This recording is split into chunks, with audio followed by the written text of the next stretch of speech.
They do have a timeout. Decide not to use it. Curry, way downtown. Bang! Bang! Oh, what a shot from Curry! Okay, boys, I apologize.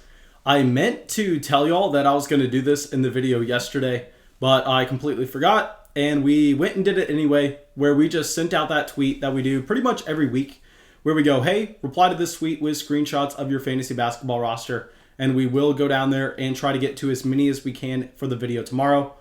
Where I'm sorry if you did not see that tweet. All I have to say is, why are you not following us on Twitter? And going forward, we're still going to do this every week where I ask for your fantasy basketball rosters.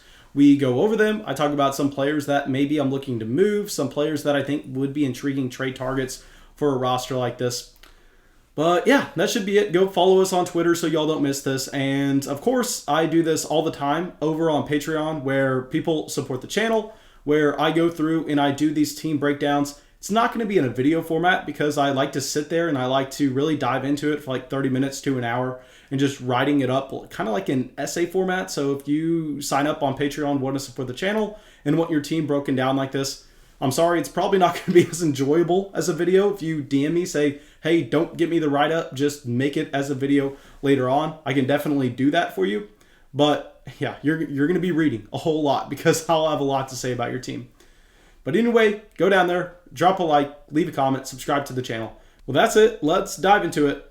And this first team is going to have Damian Lillard at point guard, Halliburton with their second guard spot, Kemba Walker, Gordon Hayward, Christian Wood, Kelly Olynyk, Thaddeus Young, Karl Anthony Towns, Jason Tate, Mike Conley, Kyrie Irving, Jimmy Butler, Michael Porter Jr., Derek White, and Terrence Ross. Okay, so let's look at the core of the team first, which is going to be Damian Lillard at point guard, obviously. Then some other core pieces. I know some people won't want to include Christian Wood into this group, but I'm going to have to. Y'all know that Christian Wood is my guy. I love Christian Wood. Then Karl Anthony Towns, going to consider him as well, just because, while yes, we have to be a little bit concerned about him being quote-unquote injury-prone and maybe playing on a team that has no need to play him on back-to-backs during the fantasy basketball playoffs. Any game he plays, he's still going to be elite, so you have to say Karl Anthony Towns. Kyrie Irving, Jimmy Butler as well. And Terrence Ross here, I think, is going to be an intriguing piece that we want to continue to monitor over the next few weeks. We know that Orlando has so many moving variables right now, where this rotation is going to be hard to kind of let the dust settle. You're going to have to just wait a bit until we finally figure out what they're going to be doing on a night-to-night basis. But at the end of it, I think that Terrence Ross is going to come away as a player that is going to be seeing a significant amount of minutes. Then we go to Michael Porter Jr. here. With Michael Porter Jr., he is one of the most polarizing players in the NBA, one of the most polarizing players in fantasy basketball. And I was mentioning him as a guy that I wanted to target in drafts, someone that I wanted to target before the trade deadline, because I thought that there was an outside shot that Michael Porter Jr. was going to be traded to a team that wasn't contending, a team that was looking to rebuild for the future. For someone like, say, trading Michael Porter Jr. and a buttload of picks to get James Harden, say trading Michael Porter Jr. to get Bradley Beal, I thought that was on the table. I thought that was possible, but he ends up staying in Denver. And instead of him moving out, you have Aaron Gordon coming in. And I know Michael Porter Jr. has looked very good with Aaron Gordon around. I understand that. But still, you just look at the minutes that are available in the rotation. Understand that the Nuggets can't be this elite offensively every single night. Know that they're going to be capped on how many shots they're putting up. So I'll say in a points format, Michael Porter Jr. is going to be someone that I'm looking to sell in a category league. You can look to keep him. Jimmy Butler, Kyrie Irving, both players that I want to make sure that we have on our teams going forward, because we know with both of these guys, they have great fantasy basketball schedules. With Kyrie Irving, yes, you can sit here and go, hey, but the Nets look like they may just run away and be by far and away the best team in the East, where maybe Kyrie takes a small break going into the NBA playoffs, where I've been on record saying that the big three of Kyrie Irving, Kevin Durant, and James Harden have played surprisingly very few minutes together so far this year, where I think where you would expect this team maybe to just take a small break going into the NBA playoffs with a few of these star players, I think you're going to actually be surprised in how many games that all three of these guys play together, just because they need the experience. They need to make sure they're getting it under their belt. That way they figure out their defensive rotations. That way they have everything in tune going for the NBA playoffs. So Kyrie Irving, love him for that reason. And with Jimmy Butler, I know that Victor Oladipo coming in isn't necessarily the best thing for him, but still, you're looking at the Miami Heat and you go, you know what? They need to be winning a significant amount of games going forward. They had a very tough start due to COVID at the beginning of the season. Now I think you're going to be looking at Jimmy Butler and his fantastic fantasy basketball playoff schedule, and you go, he's probably going to be playing every single one of these games, a lot of minutes, because they need to win. Lastly, let's go through and pick one guy that I want to talk about. I don't want to talk about Karl Anthony Towns just because we've done it over and over and over again. If you have Karl Anthony Towns and you're worried about him missing some games during the fantasy basketball playoffs, look to sell. If you don't think that's going to be the case, hold him, possibly even buy him if you don't have him. Really, there's nothing else to talk about that. That's mainly just opinion. One guy I would look to move on from, though, is going to be Kemba Walker, because with Kemba Walker, I think that Jaylen Brown, he has to see a small bump up with where he currently is. So I would be looking to try to move off of Kemba just because you have a couple of players coming in, combined with the fact that Jaylen Brown should regress back to closer what he was at the beginning of the year, not getting there all the way. I just don't love investing into Kemba Walker. All right, so now let's get our second team up here. This team is also going to have Damian Lillard at point guard. So many of these teams have Damian Lillard at point guard. This team is very, very similar, where it has Lillard, it has Butler as well, and Christian Wood, three of the key pieces. But we go through, look at the other pieces on the roster. You have Harkless, Siakam, you have Dennis Smith Jr., you have Martin, you have Toppin, you have Valanciunas, you have Hill, and you have Jackson Hayes. And here I'll say, quick shout out to my man, Jackson Hayes. Really wish he was seeing the opportunity in the rotation. I think that he can be fantastic, still extremely young. I am interested on this team. You have Obi Toppin, you have Jackson Hayes. This kind of looks like a dynasty team where maybe you're building for the future and you're prioritizing some of these younger guys that have that potential, but maybe not guys that are getting production right now. So one thing I will say is that if this isn't a dynasty format, I really don't understand having players that should have a ton of upside going forward, like an Obi Toppin and like a Jackson Hayes, locked into your roster, where I would probably rather just use those positions as streamers. But anyway, let's go through and let's look at some other players that we want to identify on this roster.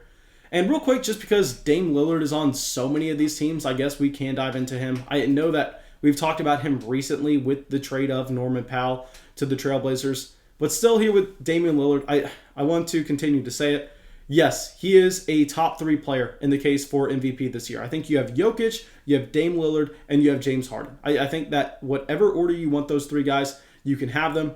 Obviously, LeBron can make his own case, Joel Embiid can make theirs, but with the injuries, I think you have a clear top 3. Dame Lillard, fantastic, one of the best players in the NBA, and he deserves all the props in the world for dragging the Portland Trailblazers with so many injuries to the point where they're at now.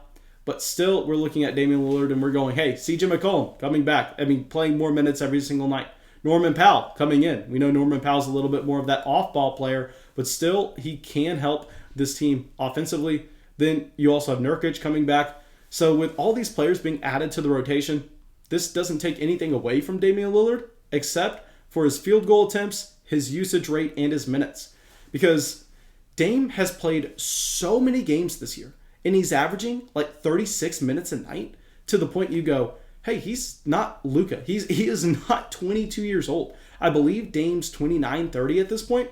So if you're the Trailblazers, you have to have him take his foot off the gas. He can ramp it back up for the real NBA playoffs. But at this point with Dame, I think that you want to try to have him play a few less minutes. You want to have him not doing everything in the rotation to generate offense for this Trailblazers team. So because I think Lillard is probably going to see a step back in his usage, I would be looking to sell. If you could take Dame Lillard and you could possibly get Kevin Durant plus another piece, that's something that I would like to do. As we said earlier, I think KD is going to play more minutes in the fantasy basketball playoffs than most people expect. At least, maybe I'm just being irrational here. I really want to see. I just want to put my eyes on that Nets team with KD, James Harden, and Kyrie Irving on the court. I think it's going to be ridiculously fun to watch.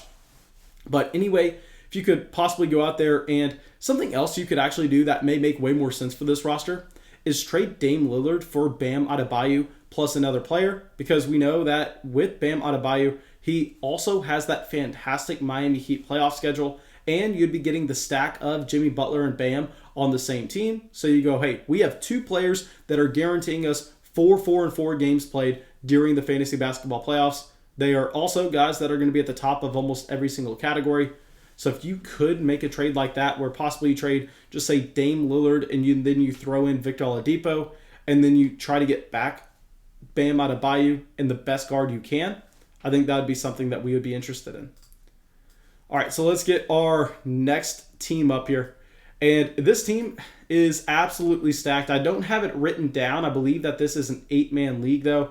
And you can see why it's an 8-man league, because, I mean, to be honest, it looks like a 4-man league because they have Damian Lillard, they have Luka, they have Devin Booker, Karl Anthony Towns, Pascal Siakam, Jimmy Butler, Paul George. I mean, this team is straight up dominant. I mean, ridiculously talented.